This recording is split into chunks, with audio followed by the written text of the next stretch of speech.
నరేష్ అండి. మాది JKS college road Vijayapuri colony రెండో లైన్ అండి. నేను ప్రస్తుతం ఖాళీగానే ఉన్నానండి. ఎందుకంటే ఇప్పుడున్న గవర్నమెంట్లో 20,000 కూడా సరిపోవట్లేదండి.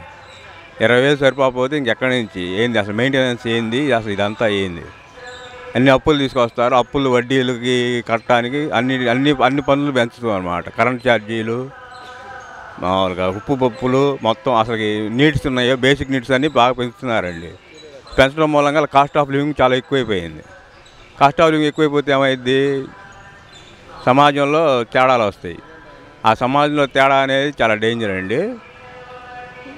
మామూలుగా అయితే గవర్నమెంట్ అంటే కేసుల మాఫీ కోసం పార్టీ పెట్టినాడు కదండి.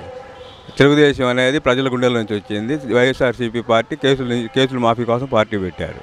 డాక్టర్లు బాగా చేస్తారని ఎన్టీ రామారావు కూడా ఫస్ట్ డాక్టర్లకు ఇచ్చాడండి. ఫస్ట్ టైము ఓపెనింగ్ అప్పుడు డాక్టర్లకు ఎక్కువ మందికి ఇచ్చాడు. ఎందుకంటే జనంలో వాళ్ళు కలిసి ఉంటారు కాబట్టి, వాళ్ళు జనం కష్ట నష్టాలు తెలిసి ఉంటాయి కాబట్టి ఆయనకి ఇచ్చారండి.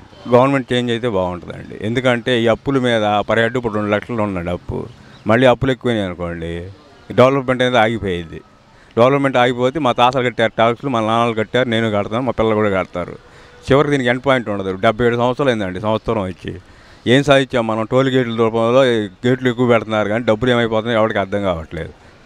అన్నీ వేరే వేరే దేశాల్లో బ్లాక్ మనీ పెట్టడం ఇలా చాలా రకాలుగా ఉన్నాయండి. చివరికి ఏంటంటే మన ఇండియన్స్ చాలా సఫర్ అవుతున్నారు. క్యాపిటల్ సిటీ అంటే అది ఒకటే ఉండాలండి, అమరావతి.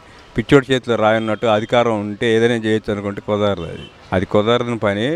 చాలా ప్రాబ్లమ్స్ వస్తాయి. అది అన్ఎంప్లాయ్మెంట్ అంటే ఎంప్లాయ్మెంట్కి అసలు పట్టించిన వాళ్ళు నాదులు లేడండి. ఇప్పుడు వాళ్ళే పోతారులే, వాళ్ళే మనల్ని ఏం చేస్తారు వీళ్ళందరూ అనుకుంటారు. కానీ సార్ సినిమాలో ఒక డైలాగ్ ఉంటుందండి, దుర్మార్గం ఎక్కువైపోతే బావా మనమే రాజకీయాలు లేకుండా పోతాం అంటాడు. అట్లానే దుర్మార్గం ఎక్కువైపోతే వాళ్ళే పోతారు చాలామంది.